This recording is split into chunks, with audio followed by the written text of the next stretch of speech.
So with the release of the expansion and all the new elite specializations in PvP, today I'd like to go over what I've been playing, which is mostly Amalgam. The overpowered specs from this expansion seem to be Luminary, Ritualist, and Evoker. However, I think Amalgam is scarily good right now and has flown a bit under the radar. So this video will be a build showcase and commentary of my Amalgam build. Alrighty, well here is the build showcase. So I'm running Alchemy, Firearms, and Amalgam, and you know, Protection, Regen, HGH, giving you some might, and the elixirs gain increased durations, which I do think affects the boon uptime as well. Running Firearms because this is a Condi build, but gain might when you inflict bleeding on a foe. I mean, it's kind of a hybrid build, so it's kind of good to have some of this stuff. I'm running Juggernaut because I'm running the Flamethrower, and having the extra stability is nice. And then Incendiary Powder, you got a lot of burns on this build, so having that duration increase is pretty big. And then in Amalgam, I'm running the Protection trait. I'm running the Poison trait because it's a Condi build, and I'm running New Genes, Morph skills, grant boons to allies. And I know what you're thinking. I know you're like, oh, you're supposed to run double Helix or anything but this middle trait, but I was originally running double Helix, and I tested this build a bunch, and I refined it over the period of like a day or so, and I came across, I found this build had the answers to everything that I needed. Mainly this is giving this stability and a stun break. So then I'm running Tyrant, Relic of Vast to go with the elixirs and alchemy, and I'm running Rune of the Mirage.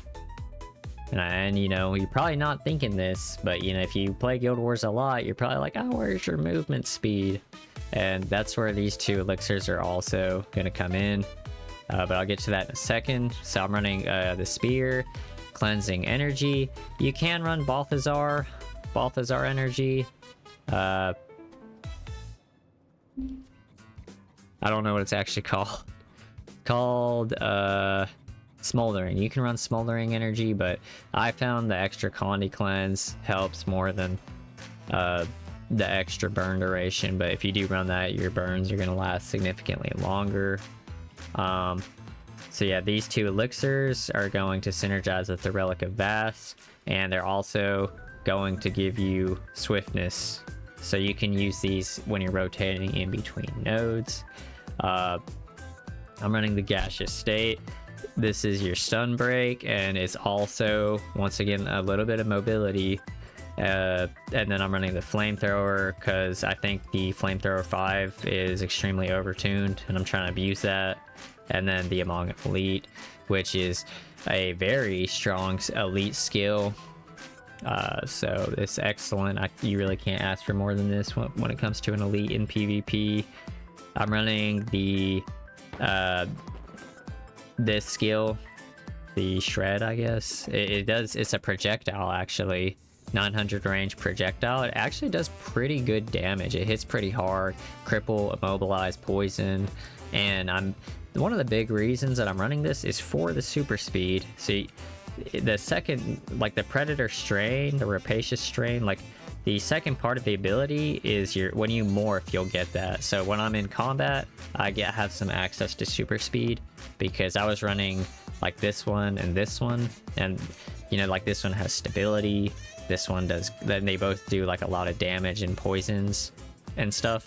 But like I found I was a little slow in combat, so if somebody's really outpacing you, you can just evolve and just run them down. And then I take this one for the stability and the stun break, which is, you know, I take that for the stability and the stun break. Like if you don't run this, then this is it's just a stun break, and I really wanted some stability.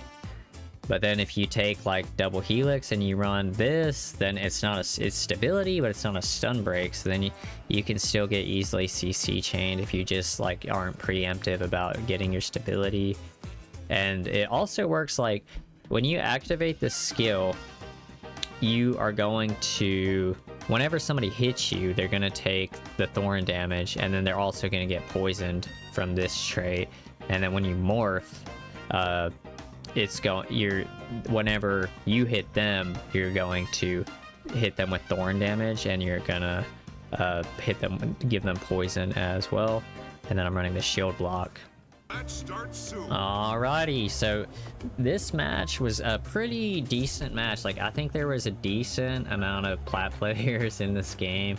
I had been playing at demon hours lately, so I really did not get a I was not getting good games. I was Seercraft in this build. I dropped in rating a lot, so it was a pleasant surprise to run into some like, you know, some plat players.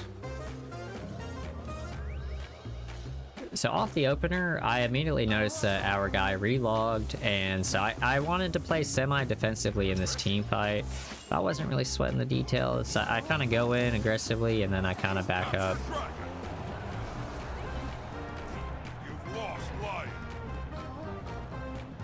I normally would probably go in more aggressively, but I was waiting for our teammate. And right here, I'm getting focus hearts. I shield block there. And I actually kind of misplay here because I pop both of my stun breaks. Then I morph and I go for a big elite and spear 5. And I managed to get a kill there. And I had this other guy like really pressured. So like this build really does just kind of, the Condi damage is absolutely nuts. Right there, I hit that guy with the full flamethrower 5. It basically kills him. And we are just running it down, dude. Like, I'm just shredding these guys with this insane Condi damage. They thought they had me, but they didn't. And right here, we have like a rally war. And Blood Elf Magistrix, he misformed there while we cleaved that out. If he didn't misform, we probably would have lost that. Right there, I put 4 stacks of burning on him, and he dies to that, and we're just chasing down Sora War. Which is worth noting, they held the mid cap this entire time, and so right here, our Ellie's been 1v1ing far. I'm guessing he won that 1v1 or something, but he gets 3v1 there. The Sora War plus Ellie was 1v1ing, plus the Guardian off respawn ended up killing him. And Bowborn here is just hitting those kites like a gangsta. And I start to get focused on by this warrior here, so I start to back up a bit.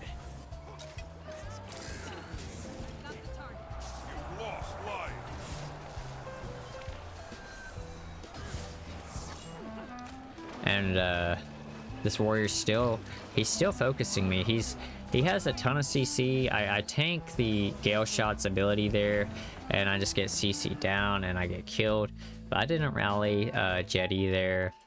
And so right here, I see that the buffs are coming up, and I did just die in the team fight. So I was initially thinking I would go straight to the buffs, but I thought it might be, like, this fight might be savable if I go to it. So I tried to instantly go here instead of going for the buffs and rallying my team.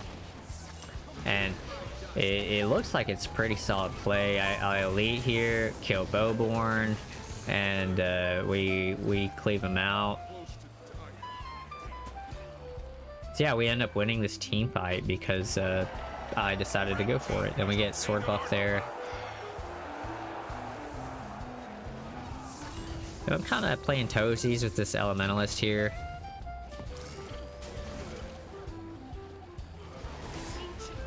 And right there I knock him off, so I'm like, oh, I can get the buff, like he's not going to be able to contest it. But Sora War contests it, and I get hard beamed here. And if you want to just close your eyes, I do a 1 second cast time skill. He manages to actually get the shield buff. It's something as small of a misplay as that, and it really was a huge misplay, because it's not like I didn't attack him. I just should have went for a faster attack there, and because I did that, I died. and they also get a huge buff on the map. And that situation was terrible because he has a ton of CC, so it's not an easy matchup for me, and even if I do kill him, he just he gets revived by the shield buff. Shield buff is going to give your whole team a 20% vitality bonus, and then the user that actually has the shield buff is going to get a revive when he downstates. I think it lasts like around 2 minutes. So I engaged this fight, and I was like, I need to have maximum awareness for the warrior, because if the warrior pluses this and I'm not paying attention, I'm gonna die since I have limited stun breaks. And I get so close to killing these two that I actually get tunnel vision, and as you can see, I downed both of these guys, but my teammates are unable to save me. It really was wasn't their fault there. It really, like, 2 downstates, but they were pretty fast on the rotation. It was just very unfortunate, I'm not gonna lie. The Colosseum's artifacts are accruing power. Strong. So right here, I see a problem at our home node is that we're kind of hard losing this 2v2, and I don't want to just let these guys farm our team off respawn. So I'm responding to these guys. So I hit my morph ability, and I'm trying to pressure this Ellie, but he kites out, so I start focusing on this Guardian, putting some passive condies on him. And right here, I hit him with the Spear 5. I think I hit him with the Spear 3 as well. And looks, you know, Elementos finishes that Ellie off. I'm sure I did a lot of condi damage to him.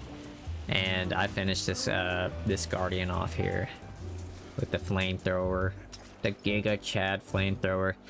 But our team has lost the map during this time. Makes sense, because that was technically a 2v3. Sora War there gets the sword buff, and I get an uncontested shield buff. And we are going to take this mid fight here.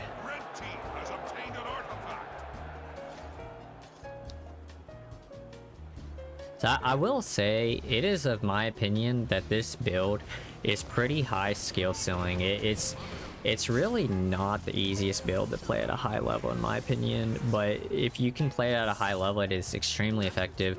I think the highest damage that I have done with this build it's over 600,000, so it is definitely a strong build.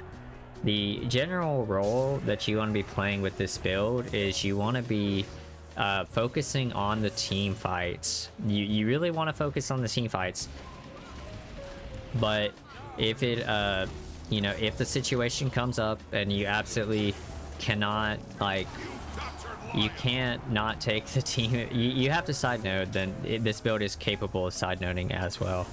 But right here, I kill the warrior with the condies. And I'm kind of playing toesies with him because I know he's gonna vengeance and try to one-shot me. Right there.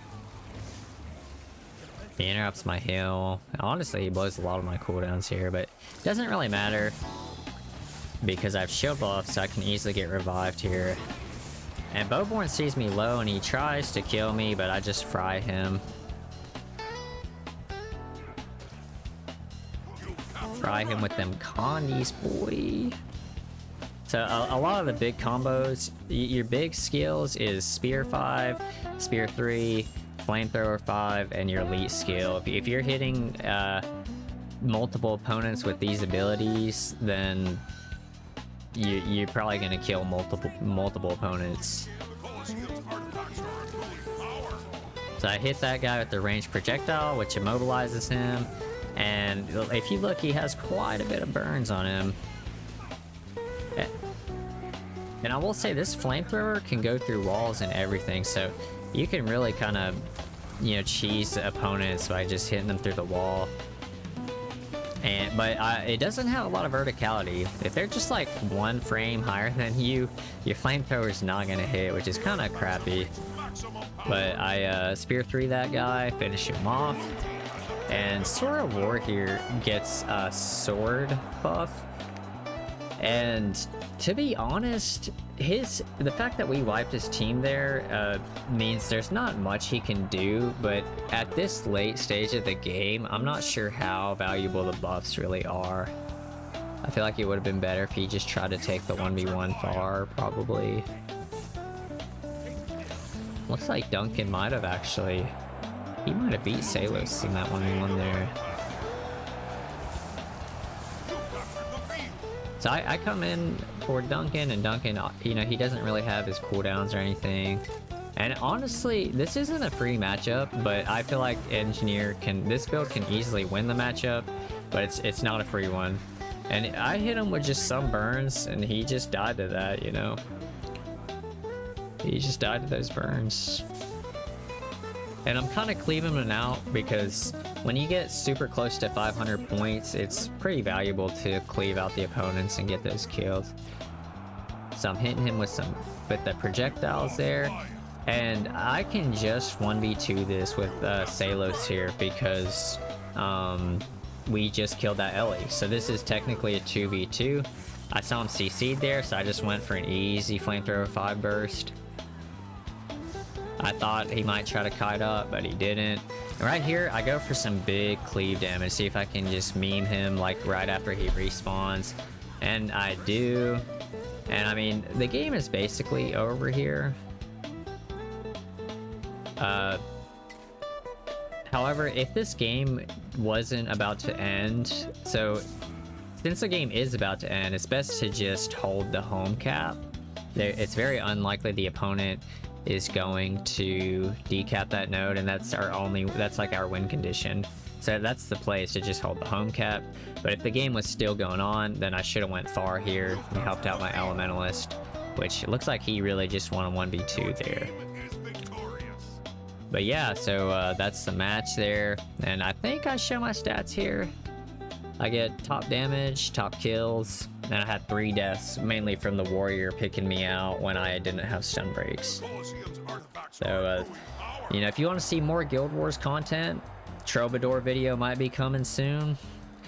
So, you know, if you guys want to hit that subscribe button, then you guys can look forward to some Guild Wars content and some variety content. But thank you for watching the video, and I'll see you guys in the next one.